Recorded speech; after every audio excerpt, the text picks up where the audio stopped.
أعوذ بالله من الشيطان الرجيم. بسم الله الرحمن الرحيم. الخبيثات للخبيثين والخبيثون للخبيثات والطيبات للطيبين والطيبون للطيبات أولئك مبرؤون مما يقولون لهم مغفرة ورزق كريم. അസ്സലാമു അലൈക്കും വറഹ്മത്തുള്ളാഹി വബറകാതുഹു. ഖുർആൻ പദം 1164 ദിവസത്തിലേക്ക് എല്ലാവരെയും ഹാർദമായി സ്വാഗതം ചെയ്യുന്നു. പരിശുദ്ധ ഖുർആനിലെ 24-ാമത്തെ അധ്യായമായ സൂറത്തുൻ നൂറിലെ 26-ാമത്തെ ആയത്താണ് ഇന്ന് പഠന വിധേയമാക്കുന്നത്. ക്ലാസ് ആരംഭിക്കുന്നതിനായി ആദരണീയനായ ഡോക്ടർ AI വിലായത്തുള്ള സാഹിബിനെ ക്ഷണിക്കുന്നു. അസ്സലാമു അലൈക്കും വറഹ്മത്തുള്ളാഹി വബറകാതുഹു. അഊദു ബില്ലാഹി മിനശ് ശൈത്വാനിർ റജീം. ബിസ്മില്ലാഹിർ റഹ്മാനിർ റഹീം. അൽ ഖബീസാതു ലിൽ ഖബീസീൻ വൽ ഖബീസൂന ലിൽ ഖബീസാത്ത് വത്ത്വയ്യിബാതു ലിത്ത്വയ്യിബീൻ വത്ത്വയ്യിബൂന ലിത്ത്വയ്യിബാത്ത് أولئك مبرؤون مما يقولون لهم مغفرة ورزق كريم. صدق الله العلي العظيم. സൂറത്ത് നൂറിലെ 26-ാമത്തെ ആയത്താണ് ഞാൻ നിങ്ങളെ കേൾപ്പിച്ചിട്ടുള്ളത്. പതിവ്രതകളായ ചാരിത്രവതികളായ സ്ത്രീകളെ അവരുടെ മേൽ വ്യഭിചാര ആരോപണം ഉന്നയിക്കുന്നത് ഭൗതിക ലോകത്തും പാരത്രിക ലോകത്തും ഒരുപോലെ ശാപം ഏറ്റുവാങ്ങാൻ കാരണമാകുന്ന കാര്യമാണ് എന്നാണ് കഴിഞ്ഞ ദിവസം നമ്മൾ വായിച്ച ആയത്തിൽ വളരെ വ്യക്തതയോടുകൂടി അല്ലാഹു പ്രസ്താവിക്കുകയുണ്ടായത്. അവരെ കാത്തിരിക്കുന്നത് വളരെ ഘോരമായ ശിക്ഷയാണ്.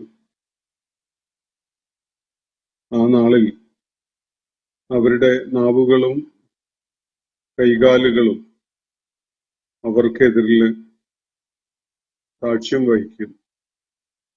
അതുപോലെ അവർക്കുള്ള ശിക്ഷ യാതൊരു കുറവും വീഴ്ചയും ഒന്നും വരുത്താതെ തന്നെ അല്ലാഹു പൂർണ്ണമായിട്ട് നൽകുന്നതാണ് ആ ദിവസം. ഏകനായ സൃഷ്ടാവായ അല്ലാഹുവാണ്.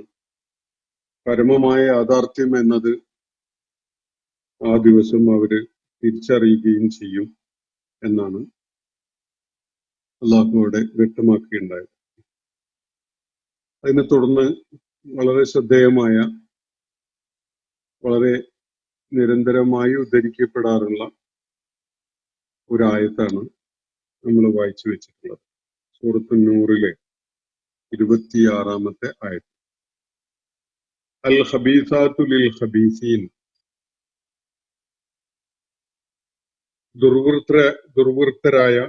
ദുർവൃത്തകളായ സ്ത്രീകൾ ദുർവൃത്തന്മാർക്കുള്ളതാണ്. വൽ ഖബീസൂന ലിൽ ഖബീസാത്ത്. ദുർവൃത്തന്മാർ ദുർവൃത്തകളായ സ്ത്രീകൾക്കുള്ളതാണ്. വേറെ ഭാഷയിൽ പറഞ്ഞാൽ കെട്ട സ്ത്രീകൾ കെട്ട പുരുഷന്മാർക്കുള്ളതാണ്.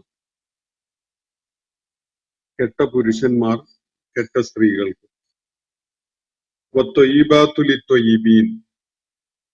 ഉത്കൃഷ്ടകളായ പരിശുദ്ധകളായ സ്ത്രീകൾ, നന്മ നിറഞ്ഞ സ്ത്രീകൾ, നന്മയുള്ള ഉത്കൃഷ്ടരായ വിശുദ്ധരായ പുരുഷന്മാർക്കുള്ളതാണ്. വത്ത്വയ്യിബൂന ലിത്ത്വയ്യിബാത്ത്. അതുപോലെ ഉത്കൃഷ്ടന്മാരായ ആണുങ്ങൾ ഉത്കൃഷ്ടകളായ പരിശുദ്ധകളായ സ്ത്രീകൾക്കുള്ളതാണ്. ഉലൈക മുബറഊന മിമ്മ യഖൂലൂൻ. അവര് പറഞ്ഞുകൊണ്ടിരിക്കുന്ന, അവര് ആക്ഷേപമായിട്ട് പറഞ്ഞുകൊണ്ടിരിക്കുന്ന കാര്യങ്ങളിൽ നിന്നൊക്കെയും ഇവര് മുക്തരാണ്. അതൊന്നും അവരെ ഏശുകയില്ല. ഉലൈക മുബറഊന, അവര് മുക്തരാണ്, അല്ലെങ്കിൽ നിരപരാധികളാണ്. ബരീ എന്ന് പറഞ്ഞ നിരപരാധി എന്നാണ്. അപരാധം ചുമത്തപ്പെടുകയോ ഏറ്റുവാങ്ങേണ്ടി വരികയോ ഒന്നും ചെയ്യാത്തവരാണ്. അവര് നിഷ്കളങ്കരാണ്. ഈ വക ആക്ഷേപങ്ങളൊന്നും,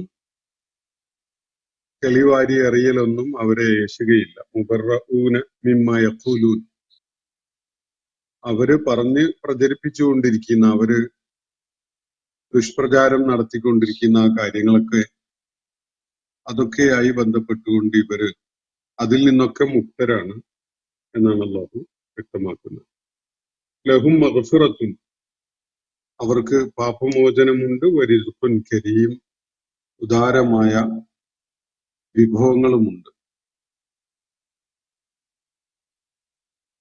ഈ 26-ാമത്തെ ആയത്തിന്റെ ഏകദേശ സാരമാണ് ഞാൻ നിങ്ങളുമായി പങ്കുവച്ചിട്ടുള്ളത്. വലിയൊരു തത്വം അല്ലാഹു ഈ ആയത്തിൽ മുന്നോട്ട് വെക്കുന്നുണ്ട്. മാനസികമായി പൊരുത്തപ്പെട്ടു പോവുക എന്നത് ഒരിക്കലും തന്നെ വൃത്തികെട്ട ഒരു പുരുഷന്, വൃത്തികെട്ട ഒരു സ്ത്രീ എന്നതല്ലാതെ ഉത്കൃഷ്ടയായ ഒരു സ്ത്രീയോട്, അല്ലെങ്കിൽ ഉത്കൃഷ്ടയായ നന്മയുള്ള പരിശുദ്ധിയുള്ള ഒരു സ്ത്രീ ഒരിക്കലും തന്നെ ദുഷ്ടനായ, ദുർവൃത്തനായ ഒരാളുമായിട്ട് മാനസികമായി പൊരുത്തപ്പെട്ട് പരസ്പരം സ്നേഹത്തിലും സന്തോഷത്തിലുമായിട്ട് കഴിഞ്ഞുകൂടുക സാധ്യമല്ല. ജീവിതം ഒരുമിച്ച് ആരംഭിക്കുന്നതോടുകൂടി തന്നെ അവർക്കിടയിൽ അസ്വസ്ഥതകൾ ഉടലെടുക്കും. അവർക്ക് പരസ്പരം ഒരുമിച്ച് നല്ല ബന്ധത്തില് പരസ്പരം യോജിപ്പോടുകൂടി മുന്നോട്ട് പോവുക എന്നത് സാധിക്കുന്ന ഒരു കാര്യമല്ല. സദാചാര വിഷയങ്ങളിലാണെങ്കിലും, ഇനി ജീവിതത്തിന്റെ മറ്റേത് മേഖലകളുമായി ബന്ധപ്പെട്ടുകൊണ്ടുള്ളതാണെങ്കിലും, ഈ വിധത്തിലുള്ള അതിർവരമ്പുകൾ ലംഘിച്ചുകൊണ്ടുള്ള നിലപാടും ജീവിത രീതിയൊക്കെ സ്വീകരിക്കുന്ന ആളുകൾ, അവർ ജീവിതത്തിന്റെ പല മേഖലകളിലും ഇതേപോലെ തന്നെ നിയമലംഘനം നടത്തുന്നവരും കുറ്റവാസന നിരന്തരമായി കാണിക്കുന്നവരൊക്കെ ആയിട്ടേ അവർക്ക് മുന്നോട്ട് പോകാൻ സാധിക്കുകയുള്ളൂ. അത്തരം ആളുകൾക്ക് ഒരിക്കലും തന്നെ വളരെ നന്മകൾ നിറഞ്ഞ ഒരാളുമായിട്ട് ചേർന്ന് ഒരുമിച്ച് ഒരു ജീവിതം നയിക്കുന്ന ഒരവസ്ഥ സാധിക്കുകയില്ല എന്നതാണ് ഇവിടെ സൂചിപ്പിക്കപ്പെടുന്ന ഒരു കാര്യം. മനുഷ്യരുടെ മനഃശാസ്ത്രപരവും കുടുംബപരവും സാമൂഹ്യവും ഒക്കെ ആയിട്ടുള്ള ബന്ധങ്ങൾ രൂപപ്പെട്ടു വരുന്നതില് ഓരോരുത്തരുടെയും വിശ്വാസപരമായ അടിത്തറയും ധാർമ്മിക സദാചാര മൂല്യങ്ങൾ, അവർ വെച്ചു പുലർത്തുന്ന ധാർമ്മിക സദാചാര മൂല്യങ്ങൾ ഒക്കെ തന്നെയും എത്രത്തോളം പ്രാധാന്യമുള്ളതാണ് എന്നത് ഈ ആയത്ത് വ്യക്തമാക്കുന്നുണ്ട്. ഒരിക്കലും തന്നെ നല്ലൊരു മനുഷ്യന് യോജിച്ചു പോകാൻ സാധിക്കുകയില്ല ചീത്ത ഒരു സ്ത്രീയുമായിട്ട്. കുറഞ്ഞ സമയമൊക്കെ അവർ ഒരുമിച്ച് ജീവിക്കേണ്ടി വരികയാണെങ്കിൽ പോലും ആ ബന്ധം നിലനിർത്തി പോവുക എന്നത് അസാധ്യമായി മാറും. അവർക്കിടയിൽ അസംതൃപ്തിയും അഭിപ്രായ ഭിന്നതയും സംഘർഷവും ഒക്കെ മൂർച്ഛിച്ച് ആ ബന്ധം പൊട്ടിപ്പൊളിഞ്ഞു പോകുന്ന ഒരു കാഴ്ചയാണ് നമുക്ക് കാണാൻ സാധിക്കുക. അപ്പൊ അല്ലാഹു ഒരുപാട് അർത്ഥതലങ്ങളുള്ള ഒരു കാര്യമാണ് ഇവിടെ സൂറത്തു നൂറില് പ്രതിപാദിക്കപ്പെടുന്ന ലൈംഗിക സദാചാരവും അതുപോലെ വ്യഭിചാരാരോപണവും പോലെയുള്ള വിഷയങ്ങളുടെ ഒക്കെ പശ്ചാത്തലത്തില് ഇവിടെ വ്യക്തമാക്കുന്നത് അല്ലെങ്കിൽ ഇവിടെ പ്രസ്താവിക്കുന്നത്. അൽ ഖബീസാത്തു ലിൽ ഖബീസീൻ, കെട്ട പെണ്ണുങ്ങള് അത് നാശോന്മുഖമാവുക, അല്ലെങ്കിൽ ധാർമ്മികമായി തകരുക, അതുപോലെ സദാചാരപരമായ അടിത്തറ തകർന്നു പോവുക, ഇതൊക്കെയാണ് ഖബുസ എന്ന വാക്ക് സൂചിപ്പിക്കുന്നത്. അപ്പൊ ഖബീസത്ത് എന്ന് പറഞ്ഞാൽ തിന്മക്ക് മുൻതൂക്കം നൽകുന്ന പ്രകൃതമുള്ള ഒരു സ്ത്രീ, നല്ല ശീലങ്ങളും നല്ല രീതികളും ഒന്നും അറിയാത്ത അല്ലെങ്കിൽ അത് പിന്തുടരാത്ത ദുർവൃത്തയായ ഒരു സ്ത്രീയെയാണ് അതുകൊണ്ട് ഉദ്ദേശിക്കുന്നത്. ഖബീസ, അതിന്റെ ബഹുവചനാണ് ഖബീസാത്ത്. അപ്പൊ ഇങ്ങനെ ഒരു വിഭജനം, ഒരു ബൈനറി മനുഷ്യ സമൂഹത്തില് വളരെ സ്വാഭാവികമായി ഉണ്ടായി വരുന്നുണ്ട്. നല്ല ആളുകളും ചീത്ത ആളുകളും, നല്ല ആണുങ്ങളും നല്ല പെണ്ണുങ്ങളും, ചീത്ത ആണുങ്ങളും ചീത്ത പെണ്ണുങ്ങളും. ഈ വിധത്തില് ഒരു ഒരു ഒരു ധാർമ്മികതയുടെ ഒരു മാനദണ്ഡം വെച്ചുകൊണ്ട് അങ്ങനെ ഒരു വിഭജനം സമൂഹത്തില് ആരും മുൻകൈ എടുക്കാതെ തന്നെ സ്വമേധയാ അങ്ങനെ സംഭവിച്ചുകൊണ്ടിരിക്കുന്നുണ്ട്. ആ ഒരു വിലയിരുത്തൽ എല്ലാവരും പരസ്പരം നടത്തുന്നുണ്ടാവും. കാര്യങ്ങളെ മനസ്സിലാക്കുന്നതിലും ബന്ധങ്ങളും ഇടപാടുകളും ഒക്കെ നടത്തുന്നതിനും ഒക്കെ ആയിട്ട് ഇങ്ങനെ ഒരു സ്കെയിൽ, ഇങ്ങനെ ഒരു മാനദണ്ഡം സ്വീകരിക്കാത്തവരായിട്ട് ആരും ഉണ്ടാവില്ല. ഈ മൂല്യങ്ങൾക്കൊന്നും ഒരു വിലയും കൽപ്പിക്കാത്ത തരം ആളുകൾ പോലും അവരുടേതായ ഒരു രീതിയിൽ ഇങ്ങനെ ഒരു ബൈനറി പ്രവർത്തനക്ഷമമാക്കുന്നുണ്ടാവും. തങ്ങൾക്ക് പറ്റിയവരാണോ അല്ലേ എന്നതൊക്കെ തീരുമാനിക്കുന്നതിന് വേണ്ടി. അതതിന്റെ സ്വാഭാവികതയാണ്. പടച്ച തമ്പുരാൻ മനുഷ്യന്റെ മനസ്സ് രൂപകൽപ്പന ചെയ്തപ്പോ സ്വാഭാവികമായിട്ട് ഉണ്ടായ ഒരു അവസ്ഥയാണത്. ആളുകൾ വളരെ ഉത്കൃഷ്ടരായ നല്ല മനുഷ്യരാവാനുള്ള ഒരു സാധ്യതയുണ്ട്. അതേപോലെ തന്നെ ഏറ്റവും അസ്ഫലായിട്ട് മാറാൻ, അങ്ങനെയാണല്ലോ അള്ളാഹു ഏറ്റവും ഉത്കൃഷ്ടമായ രൂപത്തിലാണ് മനുഷ്യനെ സൃഷ്ടിച്ചതെങ്കിലും അവര് ധാർമ്മികതയുടെയും നന്മയുടെയും ഒക്കെ ഏറ്റവും ഉയർന്ന പടികളിലേക്ക്, പടവുകളിലേക്ക് കയറിപ്പോകുന്നവരായിട്ട് മാറാം. അതേപോലെ ഏറ്റവും അസ്ഫലു സാഫിലീനായിട്ട് ഏറ്റവും താഴെ പടിയിലേക്ക് ഇറങ്ങിപ്പോകുന്നവരായിട്ടും മാറാൻ സാധിക്കും. മനുഷ്യന് ഈ രണ്ട് സാധ്യതയും നിലനിൽക്കുന്നുണ്ട്. നന്മ പരിപോഷിപ്പിച്ചുകൊണ്ട് ഉയർന്ന ധാർമ്മിക നിലവാരത്തിലേക്ക് എത്തിപ്പിടിക്കുക എന്നത് ഒരു സാധ്യതയാണ്. അതേപോലെ അധമത്വത്തിന്റെയും നികൃഷ്ടതയുടെയും ഒക്കെ അല്ലെങ്കിൽ അധാർമികതയുടെയും ഒക്കെ വഴികളിലൂടെ സഞ്ചരിച്ച് സ്വയം വിലകെട്ടവനായി, സ്വയം കെട്ട ഒരവസ്ഥയിലേക്ക് തരം താഴാനും കൂപ്പുകുത്താനും ഒക്കെ മനുഷ്യന് സാധ്യതയുണ്ട്. ഇത് രണ്ട് സാധ്യതകളാണ് മനുഷ്യരെ സംബന്ധിച്ചിടത്തോളം. ഇതിൽ വ്യക്തിബന്ധങ്ങളുടെ കാര്യത്തില് അതിന്റെ ഏറ്റവും ഇമോഷണലി ക്ലോസസ്റ്റ് ആയി നിൽക്കുന്ന ഒരു രൂപമാണ് വിവാഹം. വിവാഹബന്ധം പോലെയുള്ള ഏറ്റവും ഇന്റിമസി കാണിക്കേണ്ട വിഷയങ്ങളുള്ള ബന്ധങ്ങളെ സംബന്ധിച്ചിടത്തോളം ഈ രണ്ട് കാറ്റഗറിയിൽ പെടുന്ന ആളുകൾക്ക് പരസ്പരം യോജിച്ചുകൊണ്ട് പോവുക എന്നുള്ളത് മനഃശാസ്ത്രപരമായും സാമൂഹ്യമായും കുടുംബപരമായിട്ടും ഒന്നും തന്നെ സാധിക്കുന്ന ഒരു കാര്യമല്ല.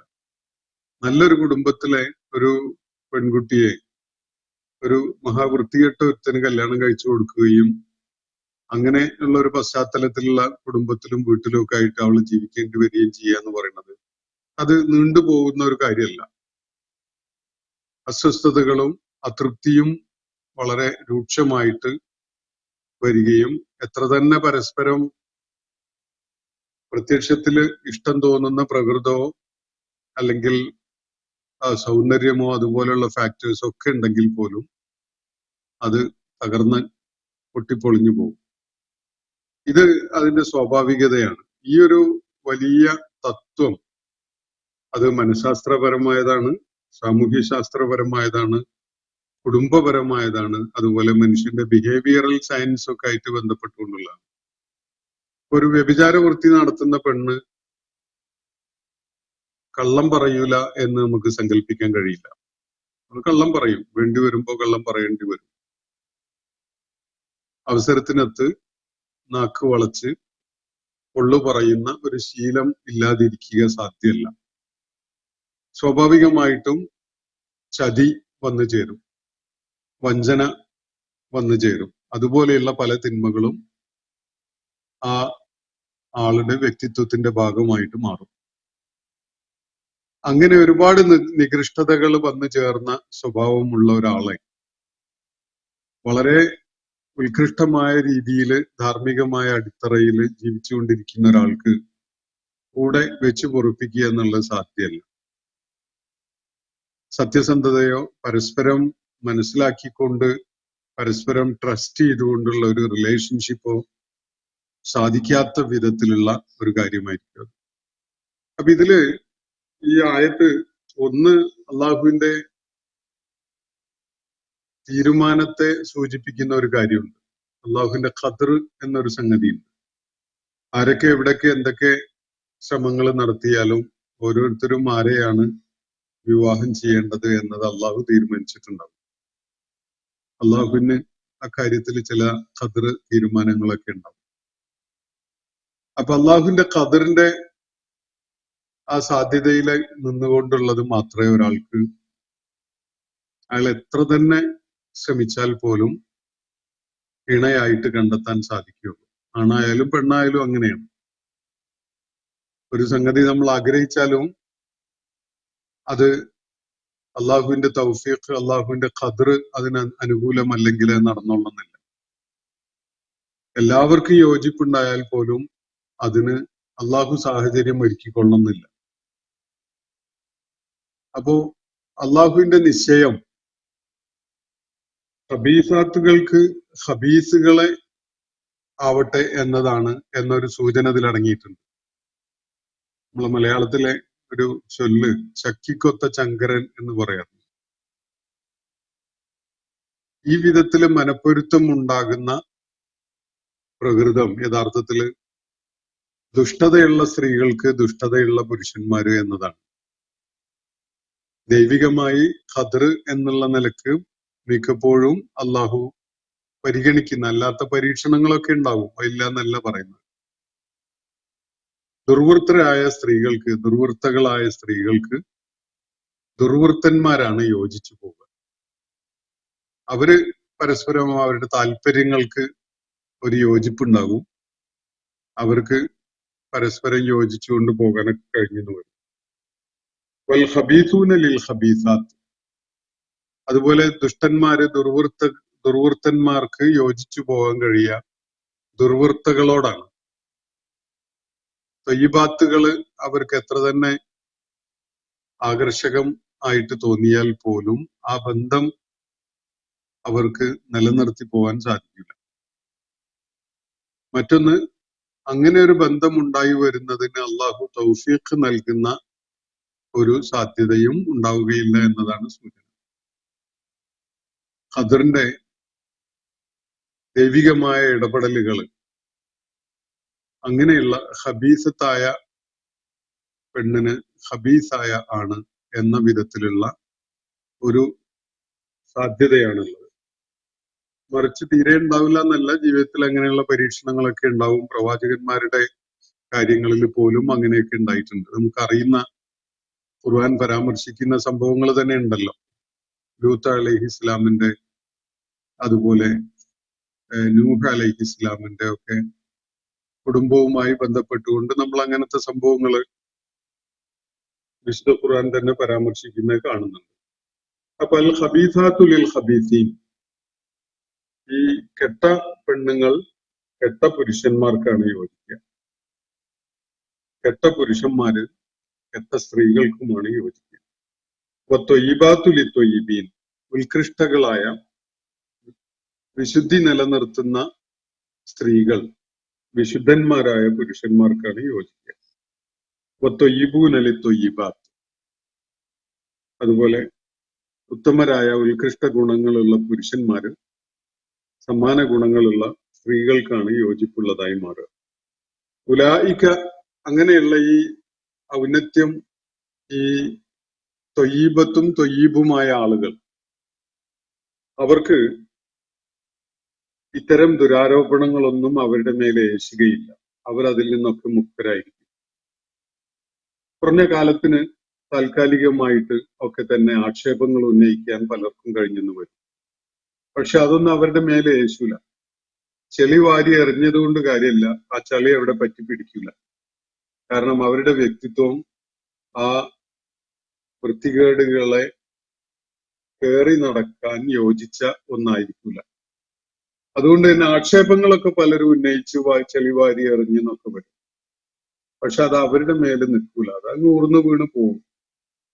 ആരെത്ര തന്നെ നിരന്തരം ശ്രമിച്ചാലും അത്തരം ചെളി വാരി എറിയൽ അല്ലെങ്കിൽ ആക്ഷേപങ്ങൾ, വ്യഭിചാര ആരോപണം പോലെയുള്ള സംഗതികൾ ഈ തൊയ്യീബ് ആയ ആളുകളുടെ മേലും തൊയ്യീബത്തായ ആളുകളുടെ പേരിലൊക്കെ ഉന്നയിക്കപ്പെടുകയാണെങ്കിൽ അവര് അതിൽ നിന്നൊക്കെ മുക്തരാകും.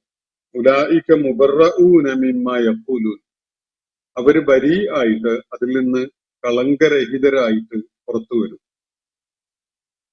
ആ ആക്ഷേപങ്ങൾ എന്നും പേറിക്കൊണ്ട് നടക്കുന്നവരായിട്ടാവില്ല അവരുണ്ടാവുക. വളരെ കുറഞ്ഞ സമയത്തിനുള്ളിൽ തന്നെ അത്തരം ആക്ഷേപങ്ങളൊക്കെ വകഞ്ഞു മാറ്റി അവരുടെ വ്യക്തിത്വം തിളക്കമാർന്നതായിട്ട് നമുക്ക് കാണാൻ സാധിക്കും. അവര് മുബറകളായിട്ട് ഈ ആക്ഷേപങ്ങളും അധിക്ഷേപങ്ങളും ഒന്നും അവരുടെ മേലെ ഏശാത്ത വിധത്തിൽ അവർ അതിൽ നിന്ന് മുക്തി നേടിയവരായിട്ട് നിലകൊള്ളും. മാത്രവുമല്ല, അവർക്ക് ലഹും മഗ്ഫിറത്തുൻ വരിസുഖുൻ കരീം, എന്തെങ്കിലുമൊക്കെ വീഴ്ചകൾ അവരുടെയൊക്കെ ഭാഗത്ത് നിന്ന് ഉണ്ടാവുന്നുണ്ടാവുമല്ലോ, മനുഷ്യരല്ലേ, അവർക്ക് അള്ളാഹു മഗ്ഫിറത്ത് വാഗ്ദാനം ചെയ്യാം. അവർക്ക് പാപമോചനം തീർച്ചയായിട്ടും അള്ളാഹു വാഗ്ദാനം ചെയ്യുന്നു. അതുപോലെ അത്യുത്തമമായ വിഭവങ്ങൾ സമ്മാനമായിട്ടും അള്ളാഹു അവർക്കായിട്ട് അത്യുദാരമായ റിസ്ഖ് അള്ളാഹു വാഗ്ദാനം ചെയ്യുക. അപ്പൊ അള്ളാഹു ഇവിടെ മുന്നോട്ട് വെക്കുന്ന ഒരു ജീവിത വീക്ഷണം മനുഷ്യരെ സംബന്ധിച്ചിടത്തോളം അവര് ഏറ്റവുമേറെ പരിശ്രമിച്ചുകൊണ്ട് നേടിയെടുക്കേണ്ട ഒരു സംഗതി ഈ ഒരു മർത്തബയിലെത്തുക എന്നതാണ്. തൊയ്യീബത്ത് എന്ന ഒരവസ്ഥയിലേക്ക് ഉയരാൻ ഒരു സ്ത്രീക്കും തൊയ്യീബ് എന്ന അവസ്ഥയിലേക്ക് ഉയരാൻ ഒരു പുരുഷനും ഇസ്ലാമിക മൂല്യങ്ങൾ ജീവിതത്തിൽ കരുപ്പിടിപ്പിക്കുന്നതിലൂടെ സാധിക്കണം. അതാണ് ഒരാളുടെ, സ്ത്രീ ആയാലും പുരുഷനായാലും വ്യക്തിത്വപരമായിട്ടുള്ള സംസ്കരണം നേടി എന്നതിന്റെ ഏറ്റവും വലിയ പ്രതിഫലനമായിട്ട് നമുക്ക് കാണാൻ സാധിക്കാം. സത്യവിശ്വാസ മാർഗത്തില് അതിലേക്ക് ഇറങ്ങി പുറപ്പെട്ട ഒരാള് ധാർമ്മികമായി ഈ വളർച്ച നേടുന്നില്ല എങ്കിൽ, സാംസ്കാരികമായി സദാചാരപരമായി ഈ ഔന്നത്യം നേടുന്നില്ല എങ്കിൽ അത് വലിയൊരു ദുരന്താണ്. അയാൾ ഏതൊരു പാതയിലാണോ ഇറങ്ങി പുറപ്പെട്ടിട്ടുള്ളത് ആ പാതയിൽ അയാൾക്ക് ഒന്നും നേടാൻ സാധിക്കുന്നില്ല, ഒരു മുന്നേറ്റവും ഉണ്ടാക്കാൻ സാധിക്കുന്നില്ല എന്നാണ് അതിന്റെ സൂചന. എന്തൊക്കെ ആക്ഷേപങ്ങൾ ആരുടെയൊക്കെ പേരിൽ ഉന്നയിക്കപ്പെടുന്നുണ്ടെങ്കിലും തൊയ്യീബായിട്ടും തൊയ്യീബത്തായിട്ടും ജീവിക്കുന്ന ആളുകൾ അവര് മുബറ ആയി മാറും ഇത്തരം ആക്ഷേപങ്ങളുടെ കാര്യത്തിൽ. അത്തരം ആക്ഷേപങ്ങളിൽ നിന്നൊക്കെ അവര് മുക്തരാവും. അവരുടെ മേൽ വാരി എറിഞ്ഞിട്ടുള്ള ചെളിയൊന്നും അവരുടെ മേൽ പറ്റിപ്പിടിക്കുകയില്ല. മാത്രവുമല്ല, അള്ളാഹു അവർക്ക് മനുഷ്യ സഹജമായി സംഭവിക്കുന്ന വീഴ്ചകളോ പോരായികകളോ ഒക്കെ ഉള്ളതൊക്കെയും തന്നെ അവരുടെ നന്മ പരിഗണിച്ചുകൊണ്ട് അള്ളാഹു അവർക്ക് പുറത്തു കൊടുക്കും. അത്യുദാരമായ ജീവിത വിഭവങ്ങൾ അവർക്ക് അള്ളാഹു സമ്മാനമായിട്ട് നൽകുകയും ചെയ്യും. നന്മ പരിപോഷിപ്പിക്കുക എന്നതാണ് ഇസ്ലാം ആത്യന്തികമായിട്ട് ഉയർത്തിപ്പിടിക്കുന്ന ലക്ഷ്യമായിട്ട് നമുക്ക് കാണാൻ കഴിയും. എന്തിനു വേണ്ടിയാണ് ഇസ്ലാം? നന്മ പരിലസിക്കാനാണ്. വ്യക്തികളിലും സമൂഹങ്ങളിലും ഒരുപോലെ നന്മ പരിലസിക്കുക എന്നതാണ്, നന്മ വളർന്ന് നന്മക്ക് വലിയ സാധ്യത ഉണ്ടായി വരിക എന്നതാണ് ലക്ഷ്യമിടുന്ന കാര്യം.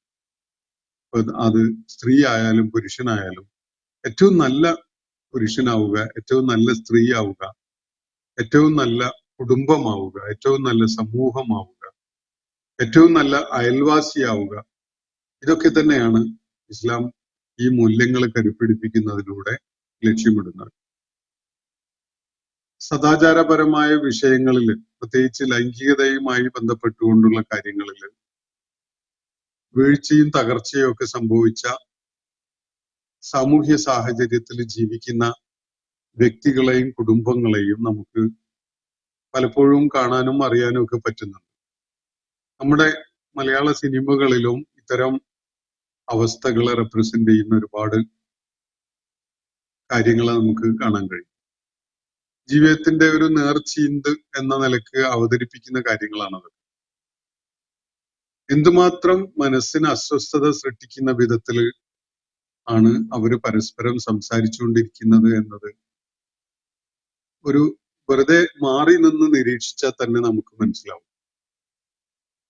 ഇഖ്ലാസ് എന്നത്, പരസ്പരമുള്ള ഗുണകാംക്ഷ എന്നത് എവിടെയോ പോയി മറഞ്ഞിട്ടുണ്ടാകും. അയൽവാസികളാണെങ്കിൽ അല്ലെങ്കിൽ അടുത്ത ബന്ധങ്ങളാണെങ്കിൽ ഒക്കെ തന്നെ അതിലൊക്കെ തന്നെ വലിയ വിള്ളലും തകർച്ചയും വന്നു ഭവിച്ചിട്ടുണ്ടാകും. നന്മ പരസ്പരം കൈമാറുക, നന്മ പരസ്പരം ആഗ്രഹിക്കുക എന്ന വളരെ ഉത്കൃഷ്ടമായ ഗുണങ്ങളൊന്നും തന്നെ അവിടെ പ്രത്യക്ഷത്തിൽ ഇല്ലാതായിട്ടുണ്ടാകും. എന്തൊക്കെ വാദഗതികളും മുന്നോട്ട് വെക്കുകയാണെങ്കിലും അടിസ്ഥാനപരമായ സദാചാരം മനുഷ്യനിൽ ഉണ്ടാക്കുന്ന പരിവർത്തനം, അത് അവരിൽ ഉണ്ടാക്കുന്ന തസ്കിയത്ത്, അത് ഏറ്റവും ഉന്നതമായ, ഏറ്റവും ഉത്തമമായ ഗുണങ്ങളുള്ള ഒരു സമൂഹത്തിന് രൂപകൽപ്പന ചെയ്യുന്നു എന്നത് നമുക്ക് വെറുതെ ബാഹ്യമായി നിരീക്ഷിച്ചാൽ തന്നെ കാണാൻ കഴിയും.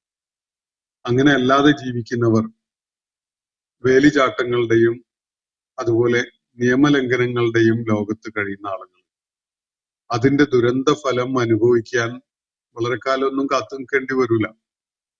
വളരെ കുറഞ്ഞ സമയത്തിനുള്ളിൽ തന്നെ അതൊക്കെ അവർക്ക് തിരിച്ചടിയായി മാറുന്നതും അവരുടെ വ്യക്തി ജീവിതവും കുടുംബ ജീവിതവും സാമൂഹ്യ ജീവിതവും വലിയ ദുരന്തങ്ങളായി മാറുന്നതും ഒക്കെ നമുക്ക് കാണാൻ സാധിക്കും. അത് നമ്മുടെ നിത്യജീവിതത്തിലും കാണാം, അതുപോലെ കലയിലും സിനിമയിലും ഒക്കെ തന്നെയും ഇതിന്റെ പ്രതിഫലനങ്ങൾ നമുക്ക് അത്തരത്തിലുള്ള ജീവിതങ്ങളെ പകർത്തി വെക്കുന്നത് നമുക്ക് കാണാൻ സാധിക്കും. വളരെ അടിസ്ഥാനപരമായ ചില മൂല്യങ്ങളാണ്, ചില ധാർമ്മികതയുമായി ബന്ധപ്പെട്ടുകൊണ്ടുള്ള അടിസ്ഥാന തത്വങ്ങളാണ് അല്ലാഹു ഇവിടെ ഈ ആയത്തിൽ നമുക്കായിട്ട് പങ്കുവച്ചിട്ടുള്ളത്. രണ്ട് തലത്തിൽ അത് വായിക്കപ്പെടാം. ഒന്ന്, നല്ല പുരുഷന്മാർക്ക് മാത്രമാണ് നല്ല സ്ത്രീകളെ അർഹിക്കുന്നത്. നല്ല സ്ത്രീകൾക്കാണ് നല്ല പുരുഷന്മാരെ അർഹതയുള്ളതാവുന്നത് എന്ന് പറഞ്ഞാൽ ഖദർ അങ്ങനെയാണ് വരിക. നല്ല ആണുങ്ങൾക്ക് നല്ല പെണ്ണുങ്ങളെയും നല്ല പെണ്ണുങ്ങൾക്ക് നല്ല ആണുങ്ങളെയും അങ്ങനെയാണ് അള്ളാഹു സ്വാഭാവികമായ രീതിയിൽ നൽകുക, അതിന് തൗഫീഖ് ചെയ്യുക. അതാണ് ഒരു സൂചന. മറ്റൊരു സൂചന, അവർക്കേ യോജിച്ചു പോകാൻ പറ്റുള്ളൂ. ഒരു വിവാഹബന്ധവും ഒരു റിലേഷൻഷിപ്പും ഒക്കെ നിലനിന്ന് പോകുന്നതിന് ഈ മനപ്പൊരുത്തം ഉണ്ടായി വരൽ വളരെ ആവശ്യമാണ്. വിവാഹം എന്ന് പറയുന്നത് ലൈംഗികത മാത്രമല്ലല്ലോ, നിത്യജീവിതത്തിന്റെ ഒരുപാട് തലങ്ങൾ അടങ്ങിയിട്ടുള്ള ഒരു കാര്യമാണ്. സാമ്പത്തിക ഇടപാടുകളുണ്ട്, അയൽവാസികളോടുള്ള ബന്ധമുണ്ട്, സമൂഹത്തോടുള്ള പ്രതിബദ്ധതയുണ്ട്, ഇതൊക്കെ അതിൽ കടന്നു വരും. അപ്പൊ ഒരിക്കലും തന്നെ ഒരു ദുർവൃത്തയായ പെണ്ണിനോട് ഒരു നല്ല ആണിന് ദീർഘകാലം യോജിച്ച് ഒരുമിച്ച് ജീവിച്ച് സന്തോഷത്തിൽ കഴിഞ്ഞുകൂടാൻ കഴിയില്ല, മറിച്ചും കഴിയില്ല. ഇത് സ്വാഭാവികതയാണ്. ഈ കാര്യമാണ് ഇതിൽ ചൂണ്ടിക്കാണിക്കപ്പെടുന്നത് എന്നത് നമുക്ക് മനസ്സിലാക്കാൻ സാധിക്കും. അപ്പൊ ഈ രണ്ട് തലങ്ങളിലും, രണ്ട് ആംഗിളിലും ഈ ആയത്തിനെ നമുക്ക് വായിക്കാൻ സാധിക്കും എന്ന് സൂചിപ്പിച്ചുകൊണ്ട് ഇന്നത്തെ സെഷൻ ഞാനിവിടെ അവസാനിപ്പിക്കുകയാണ്. ഈ ഖബീസത്തിന് ദുർവാർത്തകൾ എന്ന ഒരു വ്യാഖ്യാനവും നൽകപ്പെടുന്നുണ്ട്. അതുപോലെ ത്വയ്യിബത്തിന് നല്ല വാർത്തകൾ എന്ന നിലക്കും ഒരു വായനയുണ്ട്. പക്ഷെ ഈ ആയത്ത് അവതരിച്ചിട്ടുള്ള സൂറത്ത് നൂറിന്റെ ഭാഗമായിട്ടാണല്ലോ അവതരിച്ചിട്ടുള്ളത്. അതിൽ പ്രതിപാദിക്കപ്പെടുന്ന, അതിന്റെ മുന്നേയും ശേഷവും ഒക്കെ പരാമർശിക്കപ്പെടുന്ന വിഷയവുമായിട്ട് ഏറ്റവുമേറെ പൊരുത്തമുള്ളത് നമ്മളിപ്പോ നടത്തിയ വിധത്തിലുള്ള കെട്ട സ്ത്രീകളും കെട്ട പുരുഷന്മാരും നല്ല പുരുഷന്മാരും നല്ല സ്ത്രീകളും എന്നുള്ള നിലക്കുള്ള ഒരു വായനയാണ്. മറിച്ചൊരു സാധ്യത ഭാഷാപരമായിട്ട് നമുക്ക് തള്ളിക്കളഞ്ഞൂടാ എങ്കിൽ പോലും അതിൽ നല്ല ആണുങ്ങളും നല്ല പെണ്ണുങ്ങളും ചീത്ത ആണുങ്ങളും ചീത്ത പെണ്ണുങ്ങളും എന്ന അർത്ഥത്തിലുള്ള വായന തന്നെയാണ് ഏറ്റവും അതിന്റെ ആശയം പ്രതിഫലിപ്പിക്കുന്ന ഒരു വായന എന്ന് കൂടി സൂചിപ്പിച്ചുകൊണ്ട് ഞാൻ എൻ്റെ വാക്കുകൾ അവസാനിപ്പിക്കുകയാണ്. വാഖിർ ദഅ്വാന അനിൽ ഹംദുലില്ലാഹി റബ്ബിൽ ആലമീൻ. അസ്സലാമു അലൈക്കും വറഹ്മത്തുള്ളാഹി വബറകാതുഹു. ഇന്നത്തെ ഖുർആൻ പദം ഇവിടെ സമാപിക്കുന്നു. ഖുർആൻ പഠനത്തിൽ പങ്കെടുത്ത എല്ലാവർക്കും അല്ലാഹു അർഹമായ പ്രതിഫലം നൽകി അനുഗ്രഹിക്കട്ടെ. വആഖിർ ദഅ്വാന അനിൽ ഹംദുലില്ലാഹി റബ്ബിൽ ആലമീൻ. അസ്സലാമു അലൈക്കും വറഹ്മത്തുള്ളാഹി വബറകാതുഹു.